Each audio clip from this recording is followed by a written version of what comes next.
mwanamke amenyimwa elimu katika Uislamu. Nini uhakika wa shubha kama hii na vipi tutaivunja? Kwa kuzungumzia dori la mwanamke la kielimu katika Uislamu, katika kusoma na kusomesha. Kutoka dakika ya kwanza ya risala ya Bwana Mtume Muhammad sallallahu alaihi wasallam, maswahaba wa kike walimfuata Mtume sallallahu alaihi wasallam, akamwambia Rasulullah, tujalie na sisi wakati utusomeshe kama unavyowasomesha wanaume. Ile himma ya kusoma ilikuwa kutoka dakika ya mwanzo, na wakasoma. Hivyo unapokuja kumsikia kwa mfano al-Imam al-Hakim an-Naisaburi mwenye al-Mustadrak ala Sahihain, al-Islami ukhidha 'ani an-nisa, robo ya ahkam za Uislamu zimechukuliwa kwa wanawake. Ahkam ni 1,194,000, sema 1,200,000. Unazungumzia robo yake, yani takriban 300,000 ya ahkam za kisharia zimechukuliwa kutoka kwa nani? Kwa wanawake. Si kazi ndogo ambayo kwamba wameifanya. Walikuwa na mchango mkubwa sana katika elimu, na mchango wenyewe una vigawanyo kadhaa. Mwanamke kama mama kuchangia kumlea mtoto wake katika kupenda kusoma. Mwanamke kama mke kusaidiana na mumewe katika kusomesha. Mwanamke kama mke kumsomesha mumewe, na mwanamke kama mwanamke kusomesha umma kwa jumla. Tambelea nipitie katika nikati kama hizi. Al-Imam al-Shafi'i, al-Imam Malik, al-Imam Ahmad ibn Hanbal. Nataja hawa tatu kwa sababu ni katika fuqaha wanne wa madhahib za Ahlus Sunnati wal Jamaa, lakini aima wengi wanaingia chini yao ambao kwamba walikuwa ni product ya mama zao. Yani anakulia al-Imam Malik mwenyewe anaeleza kwa mimi maili yangu ilikuwa katika masala ya wimbo ama nyimbo, lakini mamangu aliniambia idhhab ila Rabi'a wa khudh minhu al-adaba qabla al-ilm. Nenda kwa Rabi'a kajifundisha adabu kabla elimu. Nenda kasome, achana na upande huu. Leo ni mamilioni wangapi katika umma ambao kwamba wanamwabudu Mola kwa kupitia madhhab ya al-Imam Malik, sababu ilikuwa ni mama. Allah. Hivi hisabu ya thawabu zake inaingiza kiasi gani mama kama yule? Al-Imam al-Shafi'i mamake anatoka naye pande za Gaza, anazunguka naye Makka, Madina, Yaman, anampeleka sehemu mbalimbali kwenda kusoma kwa mashehe wakubwa. Leo ni mamilioni wangapi katika huu ulimwengu ambao kwamba wanamwabudu Mola kwa kupitia madhhabu ya Imam Shafi'i, hisabu ya hasanati inaingia kwa mama. Vile vile mamake al-Imam Ahmad ibn Hanbal. Kwa hivyo mwanamke katika tarikhi ya Uislamu alimkuza mtoto wake katika kupenda elimu na katika kusoma, na akajitolea kwa hali na mali. Pamoja walikuwa ni single mothers. Wote tunawataja walikuwa hawana waume, umezao washafariki, lakini wakapambana na hali ngumu za maisha wahakikisha watoto wao wamesoma. Lakini vile vile kuna mustawa wa mume na mke kusaidiana katika masaili ya elimu.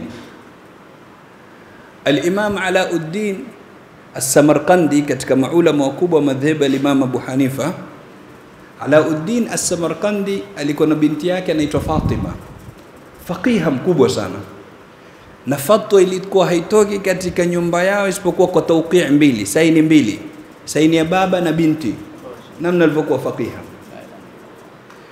Mwanafunzi wa al-Imam Alauddin As-Samarqandi ambaye kwamba ni Alauddin Al-Kasani akaja akafanya kazi kubwa. Shekhi lake alikuwa na kitabu Tuhfatul Fuqaha, akakisherehesha katika maraji yanotegemewa katika madhhabu ya Imam Abu Hanifa, ni kitabu Bada'i'us Sana'i, ni sharhi ya Tuhfa ya shekhi lake. Shekhi lake alipopendezwa na ile kazi akaona hakuna mukafaa ambao kwamba anastahiki huyu bwana isipokuwa ni kumwozesha huyu binti yangu, mpaka maulama wakasema sharaha tuhfatahu wa fazawajahu ibnatahu, alisherehesha tuhfa yake akamwozesha binti yake, binti alima mzuri ambaye kwamba paka vijana wa makhalifa walikuwa mtamani, lakini akapata bahati kwa kupitia nini? Saini zilikuwa ni 2 katika fatwa ikawa sasa fatwa katika ile nyumba haitoki isipokuwa kwa saini 3. Al-Habib Alwi al-mashhur, babu yake shekhi letu mlezi Al-Habib Abubakar Al-Adani rahmatullahi alayhi, alama, lakini alikuwa akisomesha na mama yupo nyuma ya pazia.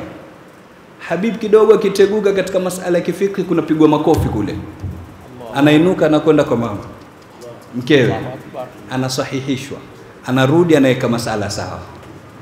Takbir. Alama. Lakini angalia ujue mustawa wa ilmu uliokuweko. Mpaka siku moja Al-Habib Abdurrahman As-Saqaf ametoka kwenda kumtembelea moja katika maulama na wachaji Mungu wakubwa katika Hadramut, Sheikh Sultana Az-Zubaydia. Akifika pale alikuwa akijadiliana naye masail mazito katika ilmu. Siku hiyo Al-Habib Abdurrahman amemchukua kijana wake katika ile ziara. Yule kijana anashangaa, mwanamke anajadiliana masail mazito na Habib mwanamume. Akasema, yakamtoka maneno, ma bada bakra au ma bada li bakra tumari rijal au jimal, afwan, mimi sijaona ngamia wa kike akishindana na ngamia wa kiume bana. Kijana bado hajakoma. Sheikh Sultana akamwambia Al-Habib Abdurrahman, unaruhusu nimjibu? Akamwambia ruhusa. Akamjibu akamwambia, alhimlu bilhimli wazaid laban wal'iyal, anachokibeba ngamia wa kiume ndio hicho hicho anachokibeba ngamia wa kike. Alhimlu bilhiml, bali kuna na ziada wa kike anatoa maziwa na anazaa, wa kiume hana. Sallu ala nabi. Mustawa wajuu katika ilmu. Sasa kuna wale ambao kwamba ni waume na ni maulama lakini wamesoma kutoka kwa wake zao, kama Hisham ibn Urwa. Hisham ibn Urwa amechukua elimu kutoka kwa mkewe Fatima bint al-Mundhir, vile vile binti Said ibn al-Musayyib, mume wake ambaye mmoja katika wanafunzi wa al-Imam Said ibn al-Musayyib amechukua elimu kutoka kwa binti Said ibn al-Musayyib. Kwa hivyo ilmu, tukizungumzia janibi ya wanawake katika umma ilikuwepo hadhir tena kwa idadi kubwa sana, na ndo naona Al-Hafidh Ibn Hajar Al-Asqalani katika Taqribu Takrib ametaja wasomi wa kike 724. Ukienda katika Ad-Daw al-Lami' cha Imam As-Sakhawi amewataja 1070.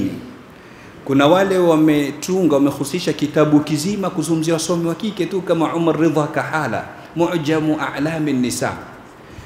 Zaidi kushinda zote hizo, aliyekusanya na kufanya kazi kubwa katika kusanya maulama wa kike na kazi zao ni bwana ambaye kwamba yuko hai katika zama zetu, Mungu ampe umri na afya, Dr. Muhammad Akram An-Nadawi. Ana kitabu chake mijeledi 43 amekiita Al-Wafa fi Asma'in Nisa,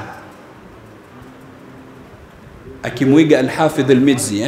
Al-Hafidh Al-Mizzi alitunga Al-Kamal fi Asma'ir Rijal, yeye akafanya Al-Wafa fi Asma'. Kataja pale wanawake wasomi wasomi wa kike 9300. Angalia maelfu kwa maelfu, idadi kubwa sana. Na ndio maana ukisoma tarajum za ulama, Al-Hafidh As-Suyuti akwambia nilikuwa na mashekhe wa kike nilopiga goti kwao kusoma 42. Al-Hafidh As-Sam'ani akwambia nilikuwa na mashekhe wa kike 69. Al-Imam Ibn Asakir anataja mashekhe wake wa kike 80. Njoo kwa Imam Ibn Najjar alikuwa na mashekhe 1000. Mashekhe katika 1000 wa kike waliomsomesha walikuwa 400. Katika zama ambazo kwamba mtu anaweza kusoma kwa mashekhe wa kike 400, ni idadi kubwa kiasi gani ya ilmu iliyokuwa kwa wanawake. Kwa hivyo ilikuwepo, Uislamu haujamnyima mwanamke kusoma. Walikuweko kina Nafisatul Ilm na Imam Shafi'i wakimkusudia radhiyallahu anha. Tatizo lilioko katika zama zetu ni kwa tumebaki na Nafisa vitumbua, Nafisa bajia, hatutaki sisi wenyewe kusoma. Lakini kama ni ilmu walipatikana kina Nafisatul Ilm, idadi kubwa sana, na ni katika majal zote. katika ulum za sharia na katika ulum za maisha, ukija katika fiqhi, ukija katika hadithi, ukija katika tibb, katika kila majali. Tunaangalia katika maajabu, al-Imam al-Dhahabi yasema hatujui aliyewatwa katika wanawake katika upokezi wa hadithi. Katika rijali huku kuna dhuafa, lakini kule hakuna, wote zinakubaliwa riwaya zao. Wanawake wasipungua 10,000 katika wenye kupokea hadithi. Rudi katika vitabu vya hadithi usome zile sanad, utaona majina ya kike. Bali kitabu sahihi zaidi baada ya Qur'an al-Karim ni kitabu gani? Sahihi al-Imam. Je, tunajua kuwa sahihi al-Imam al-Bukhari, nuskha iliyokuwa sahihi zaidi ya Bukhari imepitia kwa mwanamke, Karima al-Marwaziyya.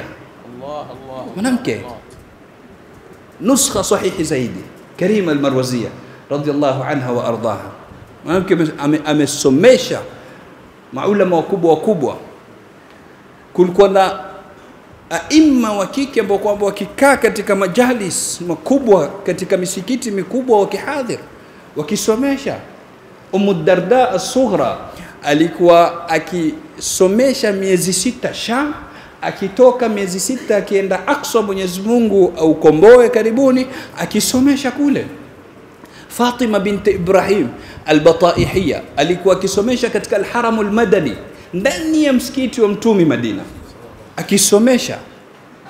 Leo wako wapi wanawake masomo kike ambao kwamba walikuwa wanasomesha katika masajid? Aisha bint Abdul Hadi al-Maqdisiyya katika maulama wakubwa kike. Al-Hafidh Ibn Hajar anasema nimesoma vitabu 70 kwake. 70. Aisha bint Abdul Hadi alikuwa akisomesha chini ya Qubbatun Nisr Sham kule, katika sehemu ambapo kwamba mabwana wakubwa wakisomesha kule Darul Hadith. Paka Imam Subki siku hiyo anaonekana anabusu ile sehemu mbali. Unafanya nini? Asema la'alli an amassa bihurr wajhi makana massahu qadamun Nawawi. Huku kumpita mabwana wakubwa kina Imam Nawawi na wengineo, japo na mimi niguse sehemu ambayo kwamba umeigusa nao.